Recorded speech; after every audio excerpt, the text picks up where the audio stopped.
اعوذ باللہ من الشیطان الرجیم بسم اللہ الرحمن الرحیم نحمدہ ونصلی ونسلم علی رسول الکریم اما بعد فاعوذ باللہ من الشیطان الرجیم بسم اللہ الرحمن الرحیم قال اللہ عز وجل فی القرآن المجید ان اولیاؤہ الا المتقون وفی المقام الآخر الا ان اولیاء اللہ لا خوف علیہم ولا هم یحزنون وفی المقام الآخر ان عدۃ الشہور عند اللہ 12 شہرا فی کتاب اللہ صدق اللہ مولانا العظیم وصدق رسولہ النبی الکریم الامین صلاۃ والسلام علیک یا رسول اللہ وعلی آلک وصحبک یا حبیب اللہ الصلاۃ والسلام علیک یا رحمۃ للعالمین وعلی آلک وصحبک یا سیدی یا شفیع المذنبین۔ تمام سننے والوں کو السلام علیکم ورحمۃ اللہ وبرکاتہ۔ اللہ تعالیٰ نے سال کے 365 دن بنائے جو ہمارا شمسی سال ہے، اور قمری سال کے پھر 355 دن ہیں۔ ہر دن کو، ہر ماہ مقدس کو اللہ تعالیٰ نے، یعنی ان 365 یا 355 دنوں کو پھر اللہ تعالیٰ نے مہینوں کے اوپر تقسیم فرمایا۔ سال کے اللہ تعالیٰ نے 12 مہینے بنائے، پھر ہر مہینے کو، ہر دن کو اللہ تعالیٰ نے اپنے کسی نہ کسی پیارے کی یاد کے ساتھ وابستہ فرما دی ہے۔ ذی الحج شریف کا مہینہ گزرا جو سال کا آخری ماہ مقدس تھا، تو اس ماہ مقدس کے اندر حضرت سیدنا ابراہیم علیہ السلام نے اللہ تعالیٰ کی راہ کے اندر اپنے بیٹے حضرت اسماعیل علیہ السلام کی قربانی کے لیے آپ گئے تھے، تو وہ ماہ مقدس ان کی طرف منسوب ہے۔ پھر سال کا پہلا مہینہ محرم شریف، اس کے اندر نبی پاک صلی اللہ تعالیٰ علیہ وآلہ وسلم کی جو آل پاک ہے، آپ نے قربانی دی تھی میدان کربلا کے اندر، تو ماہ محرم الحرام ان کی طرف منسوب ہے۔ اور یہ جو ماہ مقدس ہے صفر المظفر کا، جس کی آج یکم تاریخ ہے، پہلا دن ہے، اس ماہ مقدس کے اندر کثرت سے اللہ تعالیٰ کے ولی، بالخصوص پاکستان اور ہندوستان کے اندر، بر صغیر کے اندر کثرت سے اللہ تعالیٰ کے ولی اس دنیا سے رخصت ہوئے ہیں۔ تو اس ماہ مقدس کے اندر پاکستان، ہندوستان کے اندر اللہ تعالیٰ کے ولیوں کی عرس کی تقریبات منائی جاتی ہیں، ان کا عرس کیا جاتا ہے۔ تو آنے والی چند نشستوں کے اندر انشاءاللہ تعالی ہم ترتیب وارث کے اوپر گفتگو کریں گے۔ یعنی سب سے پہلے میں جو آیت کریمہ میں نے آپ لوگوں کے سامنے پڑھی ہے، تو اس کے مطابق میں تقوی کی تعریف کروں گا، پھر تقوی کی تعریف کرنے کے بعد عرس کی اصل کے اوپر آئیں گے کہ عرس کیوں منایا جاتا ہے، عرس کی اصل کیا ہے، عرس کی دلیل کیا ہے، عرس کس کو کہتے ہیں، اس کو انشاءاللہ تعالی بیان کریں گے ایک نشست کے اندر۔ اور پھر تیسری نشست کے اندر ہم اللہ تعالیٰ کے ولیوں کی نشانیوں کو بیان کریں گے کہ اللہ تعالیٰ کے ولی کون ہوتے ہیں، پھر اللہ تعالیٰ کے ولیوں کا مقام کیا ہے، قرآن اور سنت کی روشنی کے اندر اللہ تعالیٰ نے ان کو مقام کیا عطا فرمایا ہے، ایک نشست کے اندر انشاءاللہ تعالیٰ ان کو بیان کریں گے۔ اور پھر اللہ تعالیٰ کے ولیوں کا پیغام کیا ہے، ایک نشست کے اندر انشاءاللہ تعالیٰ، یعنی چھٹی نشست کے اندر اس کو بیان کریں گے۔ پھر اس کے بعد ہم آئیں گے کہ عرس کے اندر جو غلط رسومات پروان چڑھ چکی ہیں یا پروان چڑھ رہی ہیں، تو وہ کون کون سی ہیں اور ان کو ختم کرنے کے طریقے کیا ہیں، ان کے اوپر ہمیں کس طرح توجہ دینی ہوگی، انشاءاللہ تعالیٰ ایک نشست کے اندر وہ بیان کریں گے۔ اور پھر آخر کے اندر انشاءاللہ تعالیٰ جو ہماری آخری نشست ہوگی، تو اس کے اندر ہم قبر کے اوپر حاضری کا صحیح طریقہ بیان کریں گے کہ اللہ تعالیٰ کے ولیوں کے مزار کے اوپر ہم جاتے ہیں تو اس کا طریقہ کیا ہے، قبر کے اوپر ہم نے کس طرح حاضر ہونا ہے۔ اور آج کی جو ہماری نشست ہے، یہ صرف سفر شریف کا جو ماہ مقدس ہے، اس کے اوپر میں تھوڑی سی گفتگو آپ کو سناتا ہوں۔ بسم اللہ الرحمن الرحیم۔ سب سے پہلے اس بات کو یاد رکھیں، میں آپ کو سادے سے الفاظ میں یہ بات بیان کرنا چاہتا ہوں کہ اس ماہ مقدس کے متعلق جتنی بھی باتیں آپ نے سنی ہیں کہ اس ماہ مقدس کے اندر اللہ تعالیٰ بلاؤں کو نازل کرتا ہے، اس ماہ مقدس کے اندر مصیبتیں آتی ہیں، پریشانیاں آتی ہیں، یہ ہوتا ہے وہ ہوتا ہے، یہ ساری باتیں غلط ہیں، ان کا شرع سے کوئی تعلق نہیں، اسلام سے کوئی تعلق نہیں، اس کی کوئی اصل نہیں ہے۔ ایک بات یہ یاد رکھیں، اس ماہ مقدس کو لوگ منحوس سمجھتے ہیں، یہ بات بالکل غلط ہے۔ لوگ اس ماہ مقدس کے اندر شادیاں نہیں کرتے، غم کا اظہار کرتے ہیں، 13 دنوں کے اندر اپنے، یہ ابتدائی جو 13 دن ہوتے ہیں، اپنے کام روک دیتے ہیں، یہ ساری باتیں غلط ہیں، یہ توہمات ہیں، یہ آپ کے دل کے وسوسے ہیں۔ صدیوں پرانی ایک روایت چلی آ رہی ہے، گفتگو آپ سنتے چلے آ رہے ہیں، بڑی بوڑھیوں کے وہ ذہنوں کے اندر یہ باتیں بیٹھ گئی ہیں، تو ان کو ختم کیا جائے، اس کا اسلام کے ساتھ کوئی تعلق بھی نہیں ہے، اور نہ ہی شریعت کے اندر اس کی کوئی اصل ہے۔ دیکھیں نبی پاک صلی اللہ تعالیٰ علیہ وآلہ وسلم کا وہ جو ارشاد پاک ہے، تقریباً ساری سیاستہ کے اندر موجود ہے، بخاری شریف کے اندر، مسلم شریف کے اندر، سیاستہ کے علاوہ بہقی شریف کے اندر موجود ہے، مسند احمد کے اندر موجود ہے، مستدرک الحاکم کے اندر موجود ہے، کہ جس کے اندر نبی پاک صلی اللہ تعالیٰ علیہ وآلہ وسلم نے فرمایا کہ یہ جو بیماری ہوتی ہیں یہ وائرل نہیں ہوتی، عامہ کی کچھ اصل نہیں ہے، سفر کی کوئی اصل نہیں ہے، وغیرہ وغیرہ، یہ جو الفاظ ہیں اس حدیث پاک کے۔ تو اس حدیث پاک کی شرح کے اندر محدثین کے مختلف اقوال ہیں، تو ان مختلف جو اقوال ہیں اب ان سب کی طرف تو نہیں جایا جاتا، لیکن میں آپ کو ایک سنا دیتا ہوں۔ محمد ابن راشد کا قول ہے، محمد ابن راشد کا قول محدث دہلوی رحمۃ اللہ تعالیٰ علیہ آپ نے ما ثبت بالسنت کے اندر نقل فرمائے۔ وہ کیا ہے؟ وہ فرماتے ہیں کہ زمانہ جاہلیت میں لوگ سفر کے آنے کو منحوس جانتے تھے، یعنی سفر شریف کا جو مہینہ آتا تھا تو زمانہ جاہلیت کے لوگ کیا کرتے تھے؟ اس کو منحوس جانتے تھے۔ تو یہاں سے ایک بات پتہ چلی کہ یہ جو عام اسماء مقدس کو نعوذ باللہ منحوس سمجھتے ہیں یا بلاؤں کو نزول سمجھتے ہیں کہ اسماء مقدس کے اندر ہوا تھا، یہ زمانہ جاہلیت کی ایک کہاوت ہے، زمانہ جاہلیت کی ایک رسم ہے، ان بدوؤں کا ایک برا فعل تھا، اس کا اسلام کے ساتھ کیا تعلق ہے؟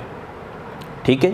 لہٰذا اسلام اس بات کو کنڈیم کرتا ہے، رد کرتا ہے۔ آقا علیہ الصلوۃ والسلام کی درجنوں حدیث پاک اس مضمون کی ہیں، جن کی میں تفصیل یہاں پر بیان نہیں کر سکتا۔ ٹھیک ہے، بس اتنی سی بات آپ جان لیں۔ نبی پاک صلی اللہ تعالیٰ علیہ وآلہ وسلم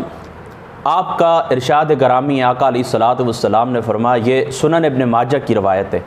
کہ نبی پاک صلی اللہ تعالیٰ علیہ وآلہ وسلم نے فرمایا کہ انسان گناہوں کی وجہ سے اپنے رزق سے محروم ہو جاتا ہے۔ یعنی اب قرآن اور سنت کا خلاصہ میں آپ کو اپنے الفاظ میں سناتا ہوں کہ ہم جو گناہ کرتے ہیں ان گناہوں کی وجہ سے کیا ہوتا ہے؟ ہم اپنے رزق سے محروم ہو جاتے ہیں۔ اور قاضی بیضاوی صاحب رحمۃ اللہ تعالیٰ علیہ اور دیگر مفسرین محدثین نے آپ نے رزق کی تفسیر کے اندر لکھا ہے کہ رزق سے مراد صرف کھانا پینا نہیں ہوتا، یعنی ہم جو کھانا کھاتے ہیں، جو چیز پیتے ہیں، یعنی ہمارے مشروبات، معقولات، کھانے پینے کی جو اشیاء، یہ صرف رزق نہیں ہے، یہ بے شک رزق ہیں، لیکن علم جو اللہ تعالیٰ عطا کرتا ہے یہ بھی رزق ہے۔ اس طریقے سے اللہ تعالیٰ نے جو بیویاں اولاد عطا کی ہیں یہ بھی رزق ہے، بچے عطا کیے یہ رزق ہے، پراپرٹی اللہ تعالیٰ نے عطا کی ہے، یعنی جتنی بھی اللہ تعالیٰ کی نعمتیں ہیں جو اللہ تعالیٰ ہمیں عطا کرتا ہے،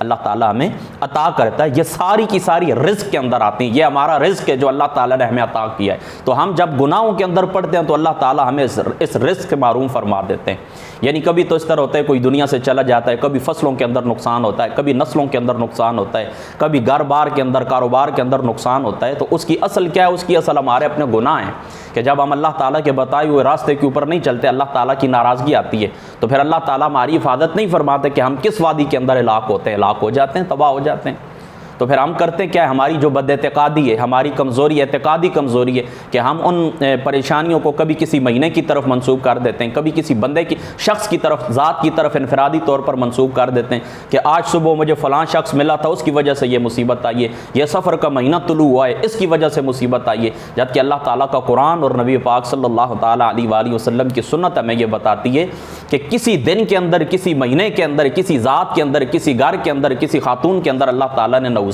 نہیں رکھی ہے۔ نوست رکھی ہے تو نوست کیا ہوتی ہے؟ ہماری یہ جو برے اعمال ہیں ان کے اندر نوست ہے۔ ہم جب گناہ کرتے ہیں، غیبت کرتے ہیں، چغلی کھاتے ہیں، جھوٹ بولتے ہیں، دھوکہ دیتے ہیں، کرپشن کرتے ہیں، بد نگاہی کرتے ہیں، شراب نوشی کرتے ہیں، لونڈے بازی کرتے ہیں، مختلف اقسام کے نشے کرتے ہیں،